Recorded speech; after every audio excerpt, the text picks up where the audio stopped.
الحمدللہ رب العالمین والصلاة والسلام علی سید الانبیاء والمرسلین اما بعد فاعوذ باللہ من الشیطان الرجیم بسم اللہ الرحمن الرحیم۔ مدنی چینل کے ناظرین، آپ دیکھ رہے ہیں پروگرام رمضان اور صحت۔ سب سے پہلے درود پاک کی فضیلت اللہ پاک کے آخری نبی مکی مدنی صلی اللہ تعالیٰ علیہ وسلم نے ارشاد فرمایا، جو مجھ پر ایک بار درود پاک پڑھتا ہے اللہ پاک اس کے 10 گناہ معاف فرماتا ہے، 10 درجات بلند فرماتا ہے اور 10 نیکیاں عطا فرماتا ہے۔ صلو علی الحبیب صلی اللہ تعالی علی محمد صلی اللہ تعالی علیہ وسلم۔ صحت اور رمضان، یہ پروگرام ہے رمضان المبارک، اللہ تبارک و تعالیٰ کی بہت بڑی نعمت کہ جس کے بارے میں خود قرآن پاک میں اللہ پاک نے ارشاد فرمایا، یا ایھا الذین آمنوا کتب علیکم الصیام کما کتب علی الذین من قبلکم لعلکم تتقون، جس کا مفہوم و ترجمہ یہ ہے کہ اے ایمان والو، تم پر روزے فرض کیے گئے جس طرح تم سے اگلوں پر فرض کیے گئے، لعلکم تتقون، تاکہ تم تقوی حاصل کرو، پرہیزگاری حاصل کرو۔ رمضان المبارک کا وہ بابرکت مہینہ جس میں روزے رکھتے ہیں، اور روزوں کا اور رمضان کا جو مقصد اللہ پاک نے قرآن پاک میں ایک ارشاد فرمایا وہ کیا کہ ہم پر یہ روزے اس لیے فرض کیے گئے تاکہ ہم اس سے تقوی اور پرہیزگاری حاصل کریں۔ یقیناً یہ پرہیزگاری، یہ تقوی وہ ہے جو ہمیں دنیا و آخرت میں کامیابی دلاتا ہے۔ اور جیسا میں نے عرض کیا کہ رمضان المبارک ایک اللہ تبارک و تعالیٰ کا انعام ہے، اور جس کو کہنا چاہیے ایک زبردست پیکیج ہے کہ اس میں جو روزے ہیں اس کی برکت سے ہمیں تقوی بھی ملتا ہے، پرہیزگاری بھی ملتی ہے، جس سے دنیا و آخرت میں کامیابی ملا کرتی ہے۔ اسی کے ساتھ ساتھ یہ جو روزے ہیں ہمیں جسمانی صحت بھی دیتے ہیں۔ کیسا زبردست رب کا انعام ہے کہ ایک طرف روحانی فائدے مل رہے ہیں، یا یوں کہہ لیجئے دنیا آخرت کی کامیابی مل رہی ہے، تقوی و پرہیزگاری مل رہی ہے، اس کے ساتھ ساتھ ہمیں جسمانی صحت بھی مل رہی ہے۔ اور یہاں یہ بات بھی میں بیان کرنا چاہوں گا کہ یہ صحت اور جس کو کہنا چاہیے آدمی کا تندرست رہنا، اس کے متعلق علماء بیان فرماتے ہیں کہ علم 2 طرح کے، ایک علم الادیان اور ایک علم الابدان، یعنی دین کا علم اور دوسرا جسم کا علم۔ یعنی جسم کو کس طرح ہم نے صحت مند رکھنا ہے، کس طرح ہم نے صحیح رکھنا ہے، کس طرح ہماری جسمانی صحت ہوگی، کیونکہ یہ جسمانی اگر صحت ہوگی تو اسی کے ذریعے پھر ہم ظاہر عبادت کر سکیں گے۔ اس کو بھی علماء نے بیان فرمایا، امام غزالی رحمۃ اللہ تعالیٰ علیہ نے بھی اس کو لکھا کہ عبادت کرنے کے لیے جسم بمنزلہ سواری کے ہے۔ مطلب اس کو یوں سمجھیے کہ ظاہر اگر ہم نے کہیں جانا ہوتا ہے، کہیں پہنچنا ہوتا ہے تو اس کے لیے ہمیں کوئی سواری چاہیے ہوتی ہے۔ پرانے زمانے میں گھوڑے وغیرہ ہوتے تھے، آج کل دیگر سواریاں ہوتی ہیں، گاڑی وغیرہ ہوتی ہے۔ تو اگر آپ کی گاڑی یا سواری جس کو بھی آپ کہہ لیجیے وہ صحیح ہوگی تبھی آپ اس پر بیٹھ کر اپنی منزل تک پہنچ سکیں گے۔ تو ہماری منزل کیا ہے؟ جنت، اللہ تبارک و تعالیٰ کی رضا، اور اس کے لیے ہمیں کیا کرنا ہے؟ عبادت۔ اور عبادت کیسے ہوگی؟ ظاہر ہے اگر ہم فزیکلی فٹ ہوں گے تبھی ہم عبادت کر سکیں گے اور اس کے ذریعے اللہ پاک کی رضا حاصل کر سکیں گے۔ تو یہی مقصد ہے اس پروگرام کو لے کر آنے کا مدنی چینل پر کہ ہم جسمانی صحت کے حوالے سے گائیڈنس دیں، اور پھر روزہ اور رمضان کس طریقے سے ہمیں صحت کے اصول بتاتا ہے اور کیا کیا ہماری صحت کو اس کے ذریعے فائدے حاصل ہوتے ہیں، ہماری باڈی کو فائدے حاصل ہوتے ہیں، اس پر انشاءاللہ گفتگو کریں گے۔ اور مقصد وہی ہوگا کہ اگر ہم صحت مند ہوں گے تو اسی صحت کے ذریعے ہم اللہ تبارک و تعالیٰ کی عبادت کر سکیں گے اور اس کے ذریعے اللہ پاک کی رضا حاصل کر سکیں گے۔ اس پروگرام میں میرے ساتھ ڈاکٹر صاحبان بھی موجود ہوں گے، ڈاکٹر سلمان اور ڈاکٹر کامران۔ انشاءاللہ ان سے ہم گفتگو کریں گے اور مختلف پہلوؤں پہ ہماری بات ہوگی کہ کس کس انداز سے یہ روزہ اور رمضان ہماری صحت پر اثر انداز ہوتے ہیں اور ہمیں کیا کیا فائدے پہنچتے ہیں۔ جی شروع کرتے ہیں ہم ڈاکٹر کامران سے، اور ابتدائی دور پر ان سے ہم پوچھتے ہیں کہ حضور کیا ارشاد فرمائیں گے کہ صحت اور رمضان کا کیا تعلق ہے؟ صحت اور رمضان میں جو روزہ رکھنے کے حوالے سے فرمایا ہے تو اس کے جو بینیفٹس ہوتے ہیں ہماری باڈی پہ، وہ عمومی طور پہ بہت سے لوگوں کو معلومات نہیں ہوتی ہیں کہ بیسیکلی اس سے فوائد کیا حاصل ہوتے ہیں۔ صرف ایک عبادت ہی نہیں، ہمارے جسم کو بیسیکلی اپ گریڈ کرنے کا بیسک ذریعہ ہوتا ہے یہ کہ آپ اس کے اندر، آپ کی باڈی کے اندر نئی فارمیشنز پیدا ہوتی ہیں روزے کی وجہ سے، جو مختلف چیزوں میں آپ کو فوائد دیتی ہیں۔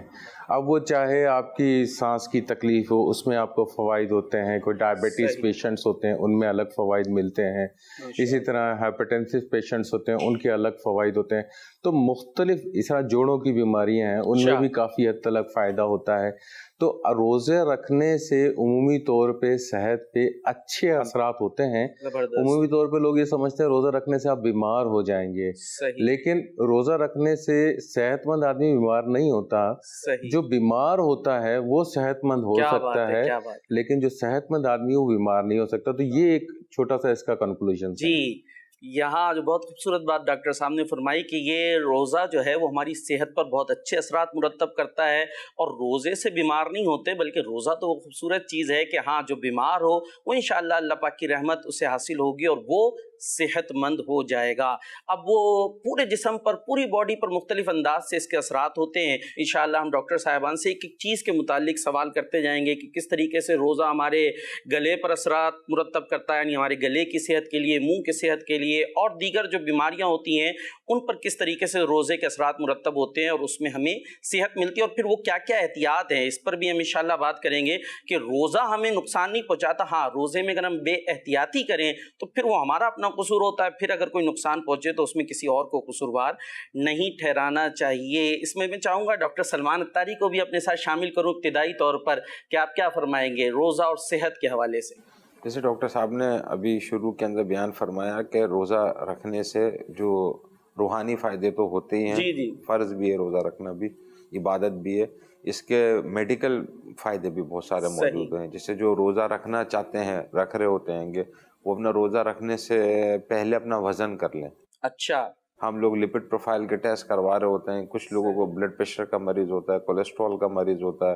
پورا سال انسانی جسم کے اندر تبدیلیاں پیدا ہو رہی ہوتی ہیں. ٹھیک ہے، جب رمضان کا مہینہ آتا ہے اور جو لوگ روزہ رکھتے ہیں گے تو جو باڈی کے اندر ہمارے جو چینجز آ رہے ہوتے ہیں گے، آکسیڈیٹیو سبحان سٹریس اللہ، ہوتے ہیں، جو مولیکولر چینجز ہوتے ہیں باڈی کے اندر، ان چینجز کی وجہ سے ری جنریشن ہونا شروع ہو جاتی ہے. صحیح، جیسے آپ یوں سمجھ لیں کہ آپ کی باڈی کو ریکوری کا ٹائم مل جاتا ہے گا، جگر اچھا، پہ لوڈ کم ہو جاتا ہے، آپ کا جگر ریجنریٹ کرنے لگ جاتا ہے گا. تو اس کے وقتاً فوقتاً روزے کے فوائد ہم اچھا. جو آپ نے ابتدا میں فرمایا کہ اگر ہم رمضان سے پہلے ٹیسٹ کرا لیں تو جو ہے ہمیں باقاعدہ یوں کہہ لیجیے رمضان کے بعد دوبارہ ٹیسٹ کرا کے رزلٹ ہاتھوں ہاتھ بھی گویا دیکھ سکتے ہیں ہم. جو روزے کے فائدے سمجھ کے صحیح، دونوں اعتبار سے دینی دنیاوی طور پہ بھی اس کے فائدے لینا چاہتے ہیں تو اس کے میڈیکل فائدے بہت زیادہ ہیں. آج کل ڈاکٹر صاحب بھی اس کو انڈوز کریں گے، ٹرینڈ ہے کہ انٹرمیٹنٹ فاسٹنگ کرواتے ہیں. جسے باہر کے ملک ہیں وہاں ان کو موٹیویٹ کیا جاتا ہے کہ آپ 6 گھنٹے 8 گھنٹے کھانا نہ کھائیں. اچھا، ہمیں تو روزے کی ترغیب جی، موجود ہے، وہاں پریکٹس کرائی جاتی ہے آپ 6 گھنٹے 8 گھنٹے کھانا نہ کھائیں، کیونکہ جب آپ کھانا نہیں کھاتے یا کھانے اور پینے سے اجتناب کرتے ہیں اچھا، تو جسم میں تبدیلیاں پیدا ہوتی ہیں. صحیح، ایک ہارمون ہوتا ہے لیپٹن جو انسانی جسم سے نکل جاتا ہے، جو اچھا، بھوک کو بڑھانے کے لیے ہوتا ہے گا. جو لوگ روزہ صحیح، رکھ رہے ہوتے ہیں شروع کے اندر ان کے اندر اس کی ہارمون نہ نکلنا کم ہو جاتا ہے گا. تو اچھا، ایک تو بھوک کنٹرول کرنے کی صلاحیت انسان کے اندر آ جاتی ہے، قوت مدافعت اس کے اندر بہت زیادہ امپروو، زبردست، کیا بہتر ہو بات جاتی ہے. تو جیسا کہ ڈاکٹر صاحب نے بتایا کہ باہر ممالک میں یعنی یوں کہہ لیجیے غیر مسلم ممالک میں بعض ڈاکٹرز وغیرہ باقاعدہ جس کو کہنا چاہیے اپنے انداز سے وہ ایک فاسٹنگ تجویز کرتے ہیں کہ اس کے ذریعے جسمانی صحت حاصل ہوتی ہے. تو یہاں پر اس چیز کی طرف بھی میں توجہ دلانا چاہوں گا کہ جو ہم روزہ رکھتے ہیں تو ہمیں اللہ پاک کی طرف سے ہی مل گیا رمضان المبارک اور روزے کی فرضیت، تو اس میں نیت بھی ہم نے صحیح رکھنی ہے. اب یہاں صحت کی بات ہو رہی ہے، روزے کے جسمانی صحت پر یہ اثرات مرتب ہوتے ہیں یا روزے کے ذریعے ہمیں یہ فوائد حاصل ہوتے ہیں، تو ایسا نہ ہو کہ ہم صرف اس کے تناظر میں اور یہ سوچ کے روزہ رکھنا شروع ہو جائیں کہ بھائی اس سے ہم صحیح ہو جائیں گے، اس سے ہمیں یہ جسمانی فوائد حاصل ہوں گے. نہیں، وہ تو فوائد انشاءاللہ ہمیں حاصل ہوں گے، بینیفٹس حاصل ہوں گے ہی ہوں گے. ہم نے روزہ اللہ پاک کی رضا کے لیے رکھنا ہے، ٹھیک ہے، اس کو پیش نظر رکھیں. باقی اس کے ساتھ ضمناً جو فوائد ہیں وہ انشاءاللہ ہمیں حاصل ہوتے ہی رہیں گے. ڈاکٹر کامران صاحب کی طرف چلوں گا اور میں ابتدائی طور پر آپ سے یہ جاننا چاہوں گا کہ اگر روزے کو ہم دیکھیں کہ گلے کے حوالے سے، اور اس میں بھی یہ بھی آپ شاید بیان کریں گے کہ بعض اوقات رمضان میں یا روزے کے دنوں میں لوگ آتے بھی ہیں کہ جناب گلا خراب ہے اور اس طرح کے امراض لے کر، تو اس کی کیا وجہ ہوتی ہے کہ روزے میں کوئی ایسی چیز ہے جس سے گلا خراب ہو جائے، اور اگر کسی پر کوئی اثرات مرتب ہوتے تو اس پر آپ کیا بیان کریں گے؟